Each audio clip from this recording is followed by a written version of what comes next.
Como siempre, nos vamos a referir a este grupo, destacando y considerando todas sus características morfológicas, pero vamos a detenernos con especial referencia a todo lo que dice relación con las adaptaciones que ellos tienen a vivir en el medio acuático y, por cierto, a la relevancia que tienen ellos como grupo al ser el primer grupo de animales tetrápodos que coloniza el ambiente terrestre. Así que vamos a hacer varias veces hincapié en estas adaptaciones y en esta capacidad de este grupo de colonizar el ambiente terrestre, una situación que claramente no fue fácil, debió modificarse sustancialmente algunos aspectos morfológicos, fisiológicos y de comportamiento de los animales que vivían en el agua y salen al ambiente terrestre, lo cual es un ambiente mucho más agresivo y mucho más complejo de vivir ahí. Y también vamos a conocer algo de la biodiversidad. Como siempre, para ubicarnos más o menos donde estamos, ¿cierto? Que lo único que ya nos queda es lo relativo a acordados, ¿cierto? Que está subdividido en estas tres grandes subfilos, que eran el de los tunicados, el de los cefalocordados y los vertebrados propiamente tal. Urocordados y cefalocordados son más bien grupos menores que no tienen importancia ni en salud pública, ni humana, ni veterinaria, no actúan como hospederos intermedios, absolutamente nada. Y solamente los mencionamos muy someramente, básicamente para contextualizar dónde estamos ubicados. Y de aquí hacia adelante, de aquí hacia arriba, nos movemos en todo lo que son propiamente tal vertebrados, que son grupos mucho más familiares y más cercanos a cualquier persona. Comenzamos la semana pasada a ver peces, que varias veces señalamos y mencionamos que peces que íbamos a tratar nosotros eran en un sentido bien amplio y varias veces mencionamos que era entre comillas porque se incluían básicamente dos grupos, los mixines y las lampreas, que en estricto rigor no son peces, ¿cierto? Básicamente no eran peces o no son peces porque tienen algunas carencias que identifican de manera muy clara y precisa lo que es un pez. Y este grupo esencialmente no tenía escamas, ¿ya? No tenía apéndice o aletas pares, ¿ya? Pectorales y pélvicas, y otras características que los alejan de los peces. Pero como tienen una morfología y un aspecto más o menos parecido a priori, en una primera vista, a lo que uno entiende por un pez, se incluyen de manera casi metodológica dentro de los peces propiamente tal, que son estrictamente los peces cartilaginosos, donde están incluidas los tiburones, las mantarrayas y otros grupos más primitivos, y los peces con un esqueleto osificado o que tienda a la osificación, que además es el grupo más grande.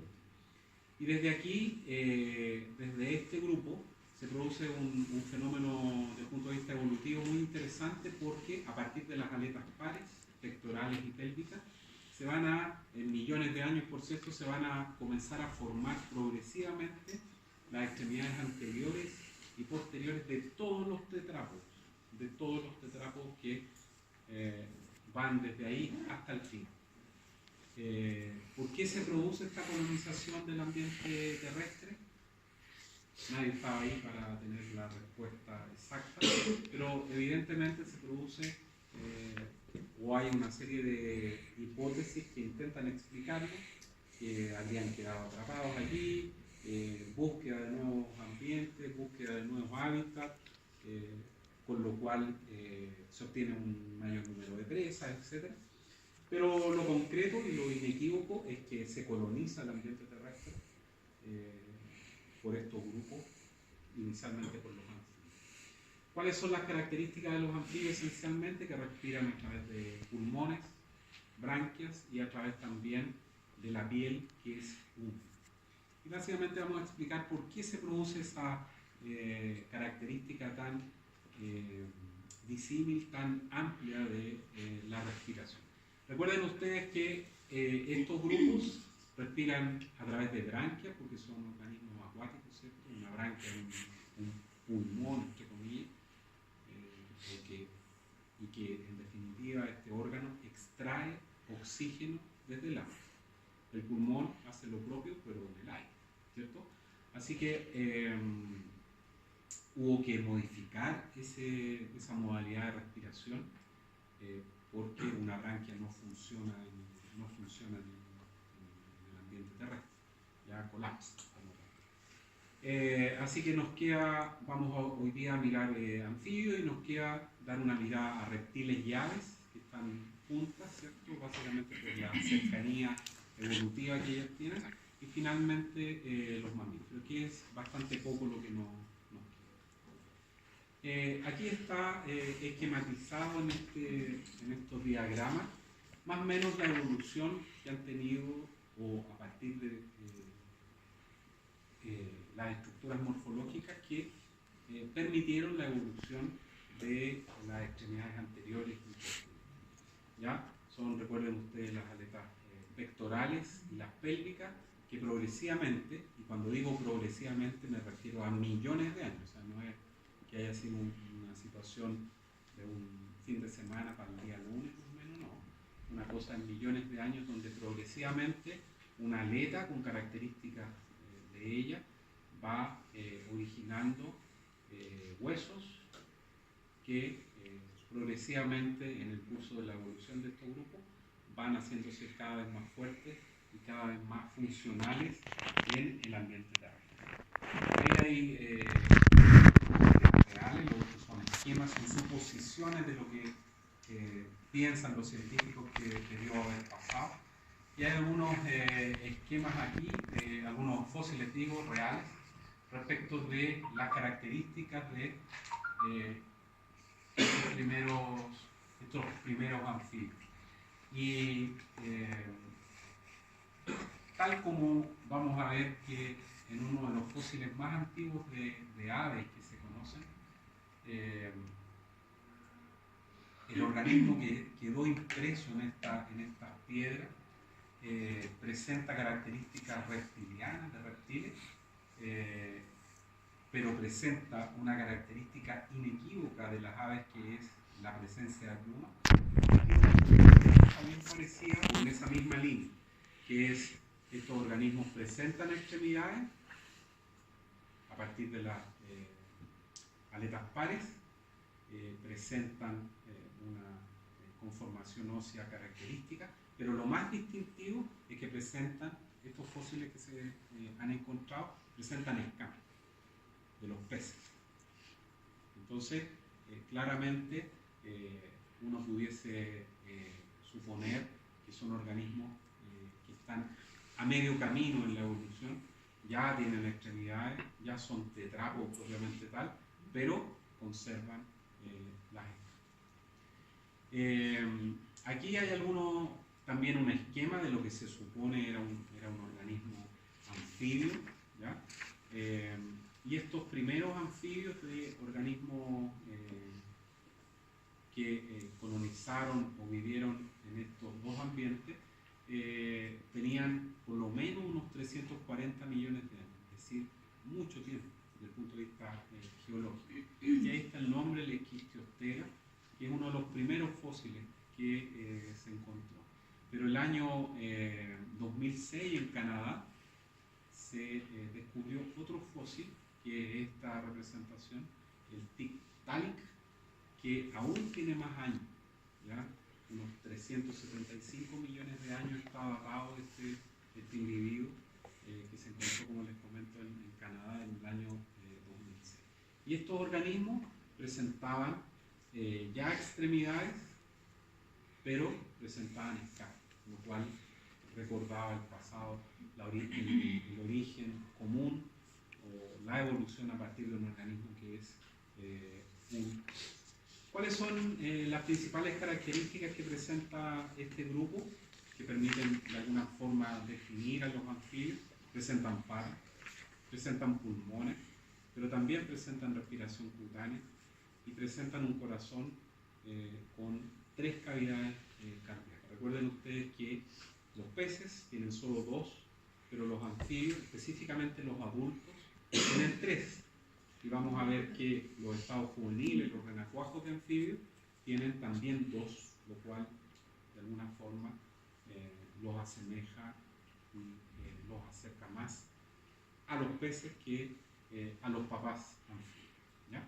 Este grupo, los anfibios, que es una clase, ¿cierto?, dentro del filum de los cordados en el cual estamos, y estamos única y exclusivamente de aquí hasta el fin estudiando y viendo vertebrados, ¿cierto? No es un grupo muy grande, son alrededor de unas 6.500 especies, no es para nada grande, pero algo más grande que los mamíferos, que somos apenas unas 4.000 y tantas especies, unas 4.600 especies.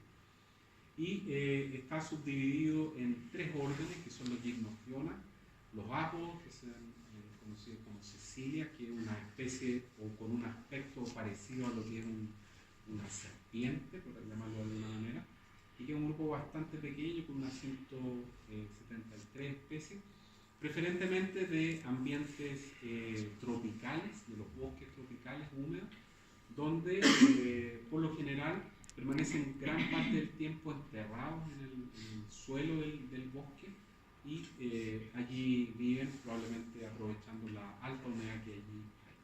El otro grupo son los urodelos, donde están las cecilias, o sea, la salamandra y tritones, que también no es un grupo muy grande, pero más grande que el anterior, con más de 500 especies, y que tiene una distribución mucho más grande en función de zonas tropicales y subtropicales del planeta. En Chile no tenemos.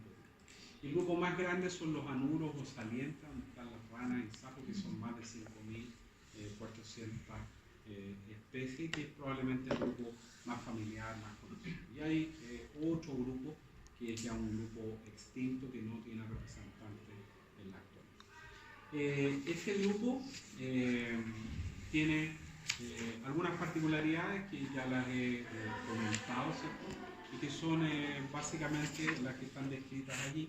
Y tal vez lo más relevante es no olvidar ni perder de vista que se trata de los primeros tetrápodos que colonizan el ambiente terrestre. Es una situación bien particular. Otra particularidad que tiene este grupo es que para crecer, este crecimiento está mediado por un proceso que se denomina metamorfosis, que se realiza casi estrictamente digo, porque hay algunas especies que derechamente no lo hacen, es en el agua. ¿Ya? En el agua donde se producen una serie de cambios morfológicos de los renacuajos hasta llegar finalmente, producto de esta metamorfosis, al estado adulto, que en algunas especies puede llegar a demorar esa metamorfosis algunos años. ¿Querías preguntar algo? ¿La metamorfosis solamente en el agua? No, eso es lo que acabo de decir. Preferentemente la gran mayoría de las especies sí en el agua, pero hay algunas especies que utilizan otras estrategias. Algunos, por ejemplo, llevan machos, llevan a los renacuajos sobre la espalda, ¿ya? Y no directamente en el agua como es lo usual, lo más común. Pero hay algunas rarezas en las cuales los papás, generalmente los machos, son los que llevan a los renacuajos o en una especie de bolsa o de cámara en la parte dorsal del cuerpo. No siempre. Pero si tú dices que la metamorfosis se desarrolla preferentemente en el agua, está a punto. Y son, conjuntamente con los reptiles, animales ectotermos, es decir, la temperatura de su cuerpo es dependiente de la temperatura externa. Como ya hemos comentado, pasar del agua a la tierra fue una situación, una aventura que demandó probablemente millones de años en un ensayo y error prolongado en la evolución de este grupo de los peces hasta transformarse en anfibios. Tal como dije, ¿Por qué sucedió eso? No hay una explicación concreta, comprobada, etc. Pero lo que sí es cierto es que colonizaron, y con éxito, y prueba de ello es que estamos acá nosotros, el ambiente terrestre. Pero esta colonización demandó en estos organismos una serie de modificaciones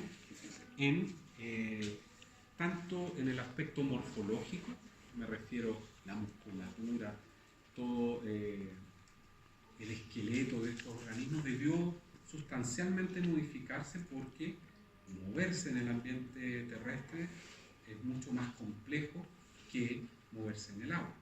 Es cosa de pensar cómo es la musculatura de un pez versus la musculatura de un organismo terrestre. La osificación de los huesos claramente debió ser distinta para que sirviera de punto de anclaje para la musculatura. La respiración claramente debió modificarse sustancialmente porque los organismos que vivían en el agua usaban branquias y ahora la branquia no sirve en el ambiente terrestre y necesariamente se debió crear otra estructura, un pulmón que permitiera extraer el oxígeno ahora desde el aire. El riñón. Los organismos que viven en el agua tienen un tipo de riñón que, por así decirlo, les da lo mismo si es que se pierde agua a través del riñón o más agua de la que debiese perderse. ¿Por qué? Porque estos organismos viven en el agua y no tienen una dependencia mayor, no es un factor limitante, pero en el ambiente terrestre sí es una característica relevante. Así que progresivamente los organismos terrestres van a evolucionar hasta tener un riñón altamente eficiente para perder la menor cantidad de agua posible. Y vamos a ver que en estos organismos, en los anfibios, la piel va a sufrir o va a ser la primera barrera para evitar perder agua.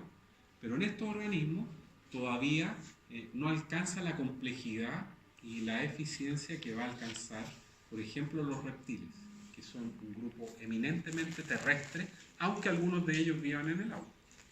La piel va a ser, la vimos en el práctico, es una piel delgada, desnuda, y que además, cuando uno la analizaba por el embés, por la parte de abajo, podía apreciar que había un sistema circulatorio allí, una red de capilares, de pequeños vasos sanguíneos, altamente prolificado, altamente diversificado. ¿Para qué? Porque la piel va a servir como una importante superficie de intercambio gaseoso. Los organismos terrestres van a tener sustancialmente un estrato córneo como estrategia para evitar perder agua. Este estrato córneo en los anfibios está apenas esbozado y estos organismos donde se mueven se desprende constantemente. Es decir, no es una buena estrategia aún para evitar perder agua a través de la piel. Como la piel es desnuda, delgada y va a servir como superficie de intercambio gaseoso, se debió crear una estructura asociada a la piel, que son las glándulas mucosas, que va a entregar esta mucosidad, va a darle este aspecto húmedo a la piel de los anfibios. ¿Para qué? Para favorecer la difusión de los gases que van a permitir la respiración. Algunas de estas glándulas mucosas, con el curso de la evolución de estos organismos, ha derivado en glándulas de veneno, ¿ya? Y algunas especies de anfibios, de ranas, particularmente filobates, poseen o secretan estas glándulas poderosos venenos, letales venenos, que pueblos primitivos y nativos de algunos ambientes los conocen, saben de su letalidad y los utilizan para capturar presas mayores con la acción de estos poderosos. La piel además tiene o está provista de una serie de células que les permiten tener colores y de alguna manera variar la coloración. Algunas especies de anfibio, de rana o de sapo pueden de alguna forma, gracias a los cromatóforos, camuflarse en un ambiente particular. Y hay algunas especies, por ejemplo, la ranita de Darwin, por ejemplo. ¿Cómo? No, porque el camaleón es un reptil. El camaleón falta un pelito. Como la ranita de Darwin, por ejemplo, que es una especie de... ¿Qué era la primera? La foto de... Esa, que es una especie chiquitita, la conocen, es una especie endémica de Chile. Varía en parte su coloración, que es por lo general verdosa, ¿ya? Pero si uno revisa algunas fotografías de ellos, esta coloración algo verdosa se puede transformar en una coloración algo más café, ¿ya? Y eso básicamente está por el lugar en donde ellos están preferentemente. Aquí vemos que esta especie está posada sobre un musgo de color verdoso y claro, su coloración de camuflaje es verdosa, pero hay otras fotografías u otros organismos donde están ahí en un ambiente algo distinto en coloración y ellos tienen otra coloración. Y eso es básicamente gracias a la presencia de estas células que tienen melanina en su interior y que van variando de acuerdo a las características de... Aquí hay un corte, ¿cierto?, histológico de la piel, donde está el epitelio con este delgado estrato córneo. Se alcanza a ver ahí una de las glándulas con el ducto que va a secretar hacia la parte externa esta mucosidad, ¿cierto? Esta característica que va a hacer a la vista como que estuviese constantemente, ¿ya? Más o menos. ¿Cómo? Me estaba acordando de la clase de histología. Bueno. Lo siento. Muchas gracias. No fue mi intención traerle más. Fue un déjà vu muy... Está bien. Lo lamento, disculpe. Voy a eliminar esas diapositivas. Un déjà vu siguiente. Vamos a ver que hay una dualidad ahí de hábitos alimenticios, dependiendo si uno considera un estado juvenil, un estado larvario, un renacuajo, que son preferentemente herbívoros, lo cual nuevamente lo acerca a los peces, toda vez que los adultos son esencialmente predadores, ¿cierto? Capturan presas para comer, ¿cierto? Hay algunas especies de anfibios, diferentemente especies tropicales donde no hay 4 estaciones, ¿cierto? Hay época lluviosa y época seca. Y los anfibios son muy cercanos a vivir en un ambiente donde la humedad no es un factor limitante. Y en estos ambientes donde hay lluvia, 4, 5 o 6 meses, y después no llueve en otro número más o menos parecido, para estos organismos es una complicación subsistir a la espera de la llegada nuevamente de la lluvia.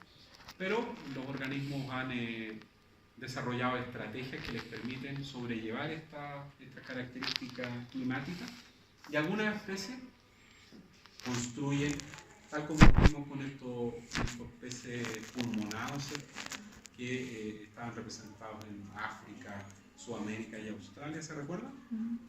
Ellos también, algunas especies de anfibios, son capaces de construir unas pequeñas cámaras ahí con humedad y pasar bajo el suelo esta época, este tiempo de baja lluvia. Algunas fotografías de las cecilias aquí, ¿cierto? Que está claramente, o se alcanza a ver bastante bien la humedad allí del cuerpo.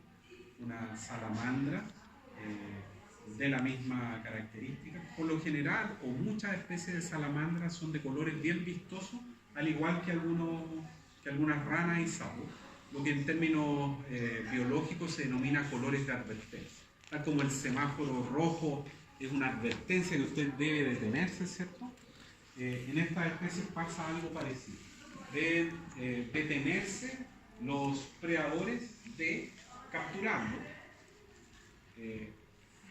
comérselo, porque le está advirtiendo la posible presa que estos organismos algo tienen que no es una buena presa. ¿Ya? Que no es una buena presa. ¿Y por qué no es una buena presa? Básicamente por lo que hemos comentado respecto de estas glándulas mucosas que han modificado su estructura y son glándulas de veneno.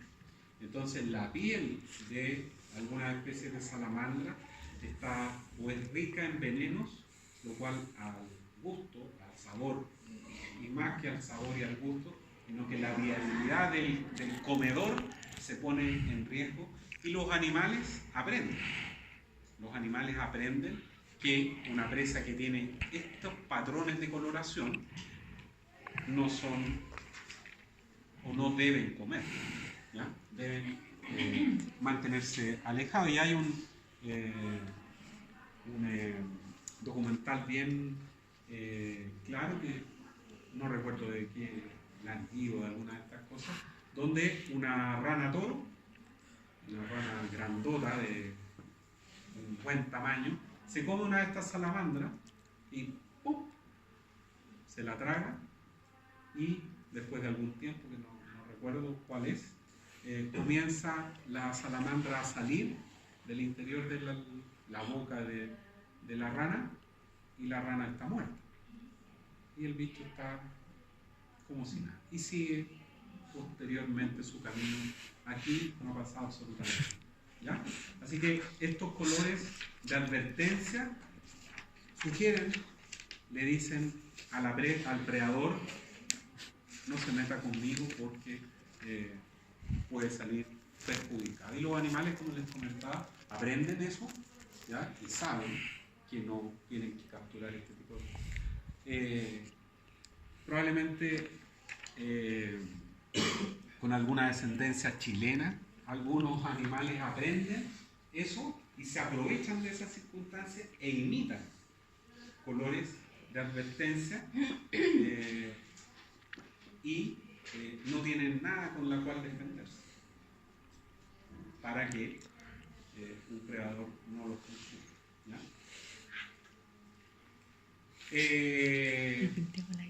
Hay una serie de características en estos animales que están apenas esbozándose, apenas apareciendo, y que van a alcanzar una mayor complejidad morfológica y funcional en el grupo que viene inmediatamente, que son los reptiles, ¿ya? El endoesqueleto, toda la parte del esqueleto va a tener un mayor desarrollo que lo que se encuentra en los peces, pero un menor desarrollo a lo que uno encuentra en los reptiles propiamente.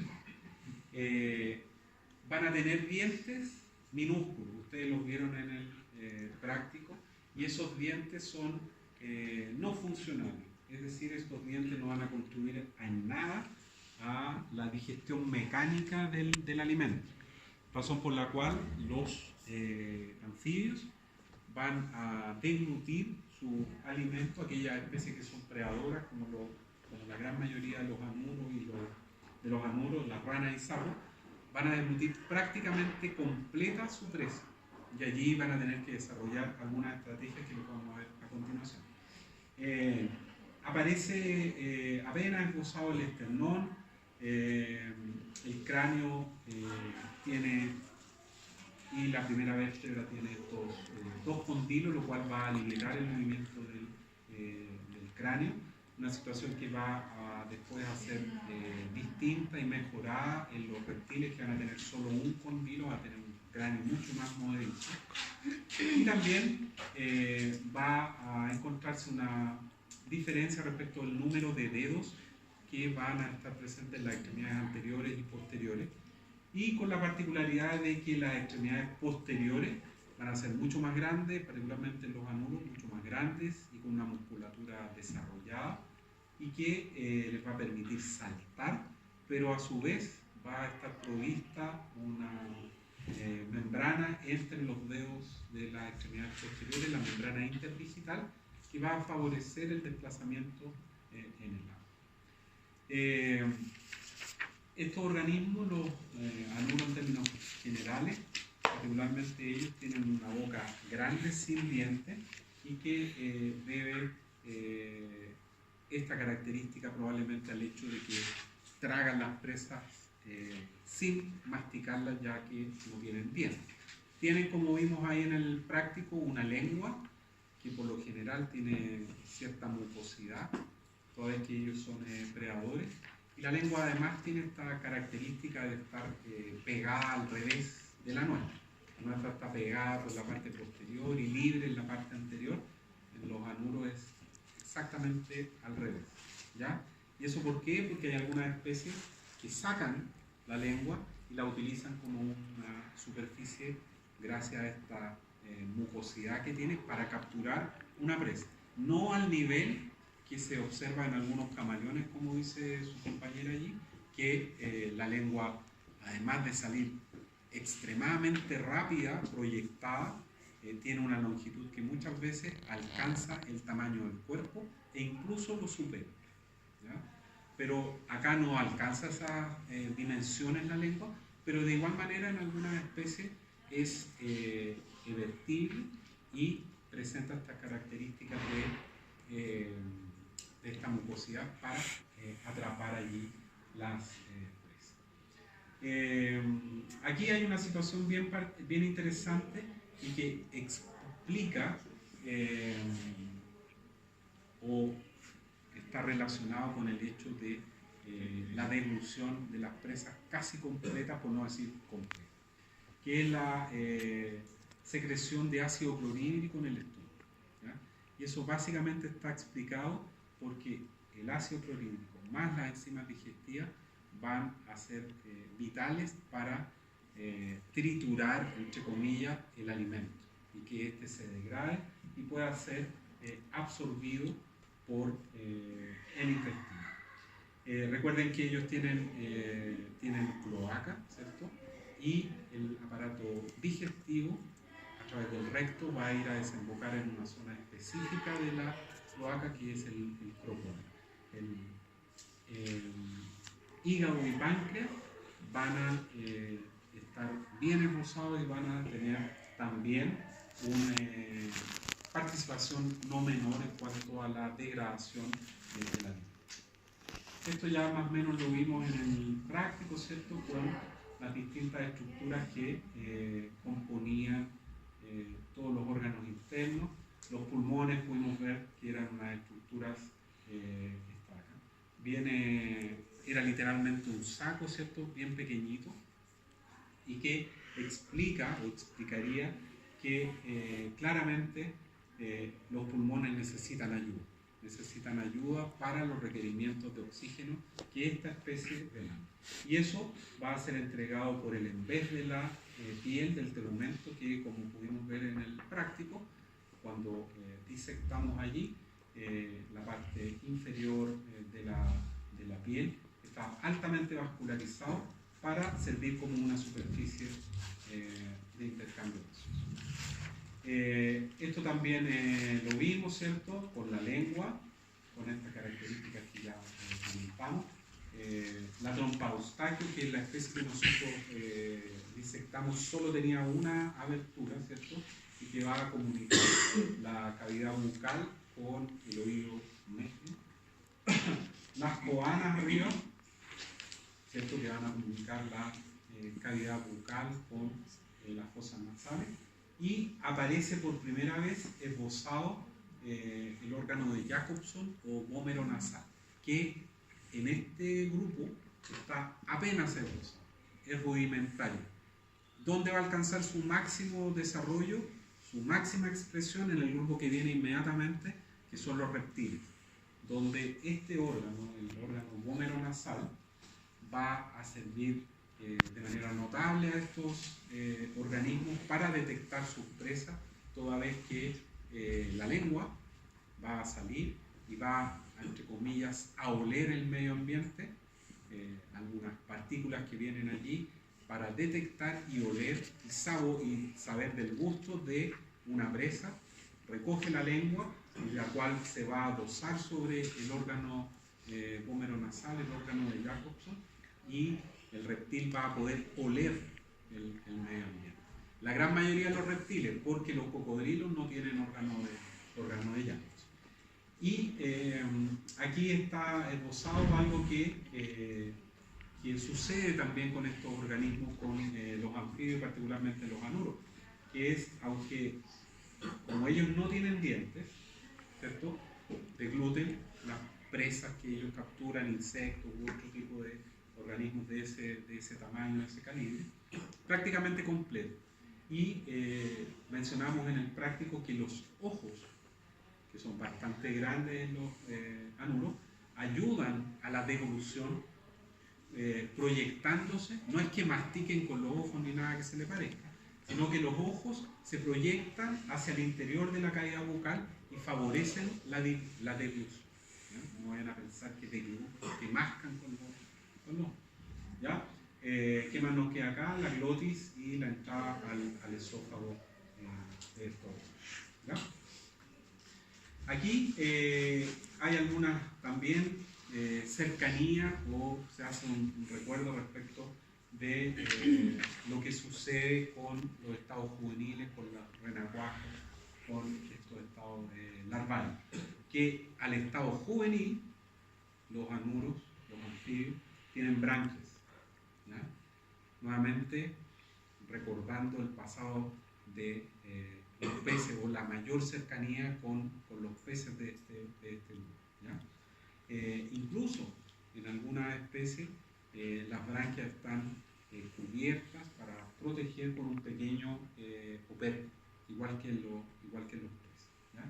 Recordar allí una característica que va a acercar y relacionar los estados juveniles, los estados larvarios, lo que uno llama como renacuajo, con los peces. En algunas especies de urodelos, de salamandras y tritones, estas branquias perduran toda la vida en un proceso que se denomina pedomorfosis. ¿Ya? Las branquias son esencialmente una estructura juvenil, inmadura, larvaria. Pero en algunas especies perduran, se mantienen y se proyectan hasta el estado adulto, lo cual es una adaptación bien interesante. En este grupo, la respiración, particularmente en los adultos, se realiza básicamente por tres superficies. Esencialmente los pulmones, que son estructura como un saco, sin muchos divertículos internos, sin gran número de tabiques, lo cual hace que la superficie útil del pulmón de los anfibios, de los anuros específicamente, sea más bien reducida. ¿Qué sucede? Que respiran también por la piel y algunos a través de la mucosa bucal. Es decir, son tres superficies a través de las cuales los anfibios y los anuros, de forma particular, respiran. Pulmones, piel y la mucosa bucal. ¿Por qué sucede eso? Porque no hay que perder de vista que son los primeros tetrápodos que colonizan el ambiente terrestre. Tienen entonces características que están apenas esbozadas, están apenas comenzando a diferenciarse, están apenas especializándose para sobrellevar la vida sobre el ambiente terrestre, que, como ya hemos comentado, es bastante compleja si lo comparamos con vivir en el agua. Estos organismos, particularmente los anuros, las ranas y el sapo, tienen cuerdas vocales, ¿ya? Y emiten sonidos, particularmente los machos en la época reproductiva. Algunas especies tienen bajo su mandíbula inferior una especie de bolsa que va a amplificar los sonidos. Recuerden que el macho emite estos sonidos para llamar a las hembras y poder fertilizar los huevos de ellas. Así que vamos a ver un par de fotos después de eso. Fíjense que en algunos urodelos, en algunas salamandras y tritones, incluso hay ausencia de pulmones y todo el proceso respiratorio se realiza a través de la vida. ¿Ya? Aquí están las branquias, ¿cierto?, de un renacuajo, de una larva, de un anuro. Ahí se pueden ver los ojos, ¿cierto? Y las branquias, que es la estructura a través de la cual se realiza el intercambio gaseoso o hemático. Y este es un urodelo, un ocelote, que es un estado adulto y que permanece durante toda la vida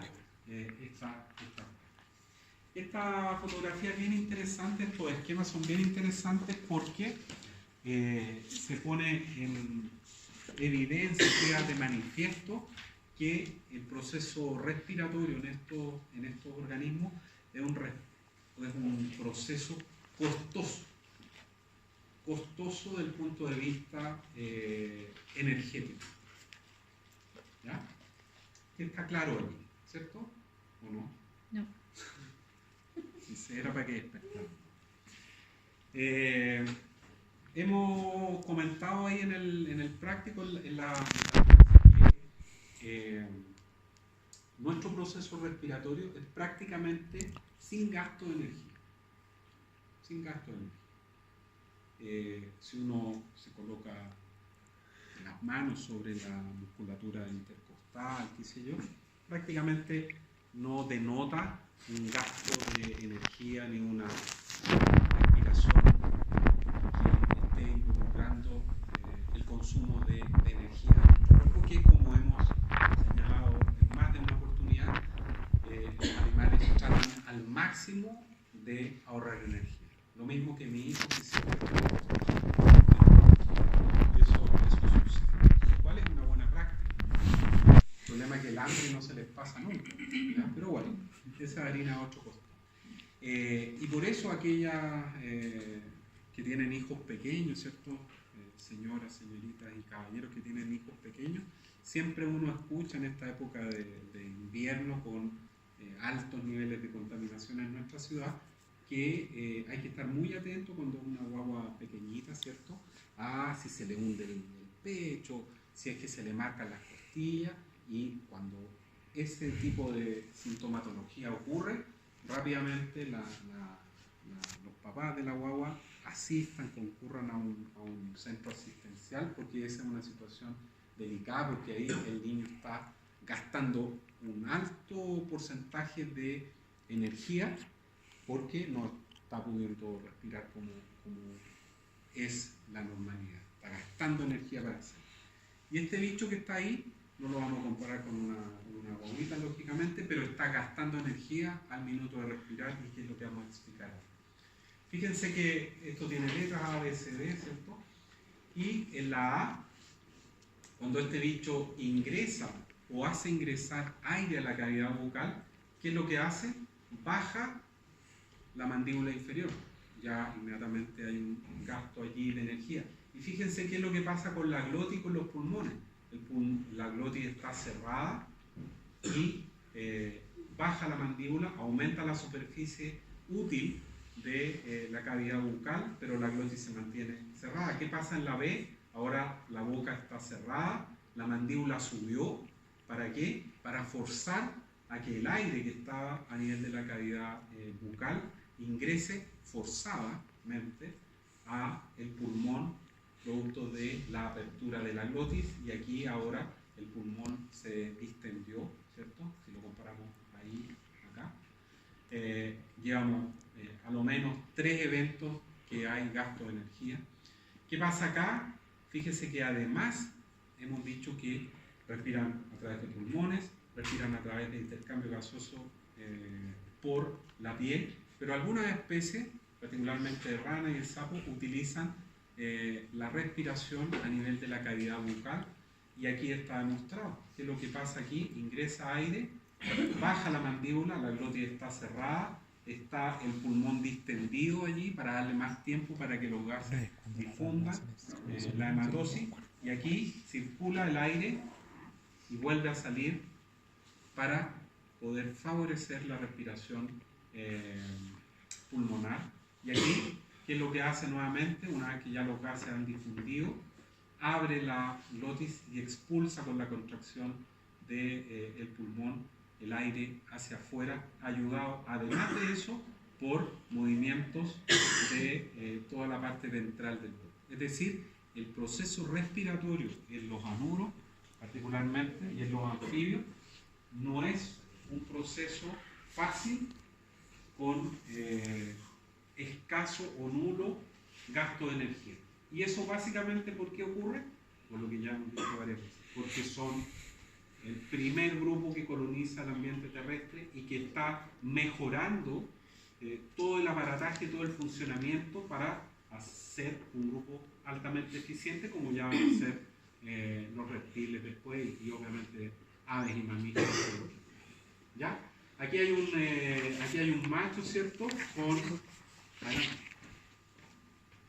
Aquí hay un macho que tiene esta cavidad distendida, ¿cierto? Con esta caja de resonancia que no va a hacer otra cosa que aumentar el sonido el llamado o de los sonidos emitidos por el macho, llamando a la hembra que venga al lugar donde ellos están. Esto particularmente en las épocas de verano, razón por la cual las hembras tienen que escuchar estos sonidos. ¿Ya? Recuerden ustedes que los anfibios y los anuros, particularmente que vimos, no tienen oído externo, no tienen orejas, pero sí tienen membrana timpánica que va a amplificar los sonidos y va a llevarlos hacia el interior, hacia el oído interno, donde van a escuchar. ¿Ya? Si no, los machos estarían ahí llamando y nadie aparece. ¿Ya? El corazón también va a experimentar modificaciones en este paso del ambiente del estado juvenil al estado adulto. Los estados juveniles, los renacuajos, las larvas, tienen un corazón bicameral, una aurícula, un ventrículo, mientras que los adultos tienen dos aurículas y un ventrículo. Esa característica, ese número de un corazón bicameral va a aproximar a los renacuajos más a los peces que a los adultos. ¿Ya? Otra característica. Aquí básicamente una cosa importante es recordar el sistema circulatorio cutáneo que tienen los anuros específicamente, porque va a ser vital, como ya hemos comentado varias veces, para ayudar al proceso respiratorio y suministrar el oxígeno que esta especie necesita para poder sobrevivir, porque lo que suministran los pulmones no alcanza. ¿Ya? El sistema nervioso, en términos generales, es bien parecido a los peces, pero uno debe entender que claramente se debieron realizar algunas modificaciones, principalmente a nivel de los órganos de recepción del oído. No es lo mismo escuchar en el agua que escuchar en el aire. No es lo mismo mirar o ver en el agua que ver en el aire. No es lo mismo tener el ojo en el agua que un ojo en el ambiente terrestre. Debieron estos organismos ir progresivamente solucionando todo lo relativo a la percepción de los estímulos. Mover el ojo, por ejemplo. ¿Qué es lo que hicieron? Desarrollaron una glándula que lubrica el ojo, la glándula de Harvard, que no la tienen los peces. Mover el ojo, ya más de alguno de repente que tiene el ojo medio seco, sabe las molestias que eso significa. ¿Ya? La percepción del medio claramente debió ser modificada sustancialmente, y más aún en estos organismos que son predadores. Un predador que no tiene un buen sistema de percepción del ambiente y particularmente de las presas se muere de hambre a la semana y desaparece como tal. Así que claramente debió disponerse de un mejor sistema de percepción del medio. ¿Ya? El cerebelo va también, aunque es pequeño en este grupo todavía comparado con el resto, De igual manera, tiene un papel preponderante para coordinar todos los movimientos en la tierra. Ya hemos hablado algo de la lengua, pero también aparecen papilas gustativas allí para tener información respecto de sabores y eso, ¿cierto? El órgano de Jacobson, que ya comentamos, aparece por primera vez, ¿cierto? Un órgano homeronasal, pero va a ser incipiente todavía y su máxima expresión la va a alcanzar en el grupo que viene inmediatamente a continuación, que son los reptiles, ¿ya? Ahí la cosa va a ser particularmente interesante. Bueno, ya mencionamos el tema de la glándula de Harvey, ¿cierto? Que va a aparecer como una glándula que va a producir una lubricación del ojo. Va a aparecer propiamente tal un cristalino, ¿ya? Un cristalino, pero que va a ser fijo, ¿ya? Es decir, uno debe colegir que la visión en este grupo no es tan buena en términos generales. ¿Por qué? Porque el cristalino como tal va a permitirle a las especies que pueden modificar su curvatura enfocarlo en la mejor manera. La glándula de Harvey es la glándula de la lengua. Sí.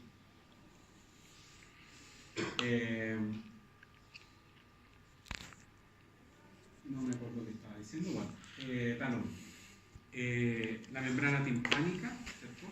Va a tener una importante participación en la transmisión del sonido al oído interno para poder escuchar, y así es así.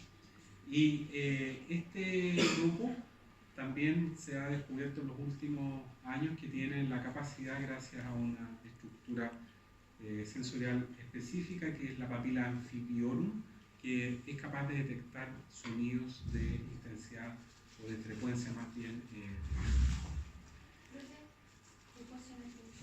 Claro. Se habla de la trompa olfáctea y sí que hay una membrana. La membrana está hacia, hacia el oído. Hacia el oído, sí.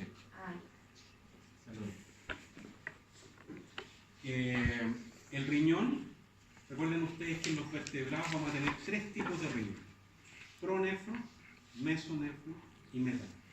El riñón pronefro única y exclusivamente es encontrado en la actualidad en algunos mixines y lampreas primitivas, única y exclusivamente.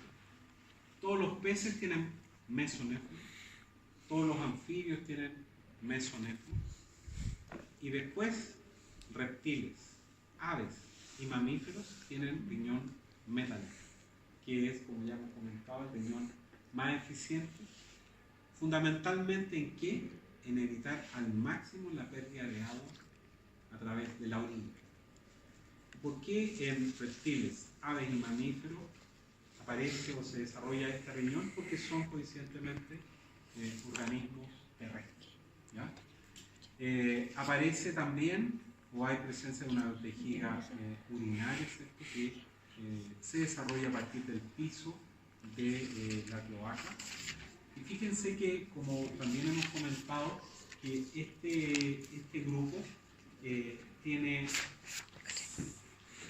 una serie de cuidados para no exponerse a la limitante del agua. No perder agua es el negocio en los anfibios, en los anubios. Y prueba de ello es que incluso algunos de ellos reabsorben agua desde la vejiga. ¿Para qué? Para que no se perjudique todo su equilibrio interno por la pérdida de agua. Así que el agua, mantener el agua para cualquier organismo terrestre es vital. Es vital. ¿Ellos absorben en concentración de agua? Sí, preferentemente que haya abundancia. Esto es lo que ya hemos visto varias veces, ¿cierto? Y que es un esquema súper simple, pero que permite entender y graficar muy bien la conformación morfológica de los distintos tipos de riñones que hay en los reptiles. El pronefro es menos eficiente producto de la distancia o la disgregación del glomérulo y el nefroestoma, lo cual es modificado en el mesonefro, donde ambas estructuras están mucho más cercanas y el riñón es más eficiente, para llegar finalmente al metanefro, que es el más eficiente, donde estas estructuras están completamente fusionadas y se forma una estructura especializada, incluso con aparición de un canal diurético que va a transportar la orina hasta la cloaca, específicamente hasta la zona del puro. Los sexos están separados y en algunas especies hay dimorfismo sexual. No en todas, pero en algunas especies sí la hay. Y específicamente en algunas etapas reproductivas, ¿quieren ir a tomar un café o algo así? ¿Ir al baño? Yo mientras paso la lista para que mini pero déjenme terminar la idea. En algunas especies la evidencia de dimorfismo sexual se acentúa en la etapa reproductiva. La cresta, algunas estructuras llamativas aparecen en la época reproductiva en los rodelos, en los machos, y en los machos de los anuros aparece cierto tipo de callosidad en las extremidades anteriores, lo cual está claramente en concordancia porque el proceso reproductivo se inicia con una estructura con un complejo abrazo nupcial, que es el amplexo, donde el macho se sube sobre la hembra para estimularla a que la hembra libere al exterior los gametos. Una vez que eso ocurre, el macho hace lo propio con sus gametos. Y como la superficie de la hembra es mucosa y está húmeda, el macho por lo general tiende a caer y estas estructuras, estas callosidades en las extremidades anteriores favorecen de alguna manera que el macho no se resbale tanto.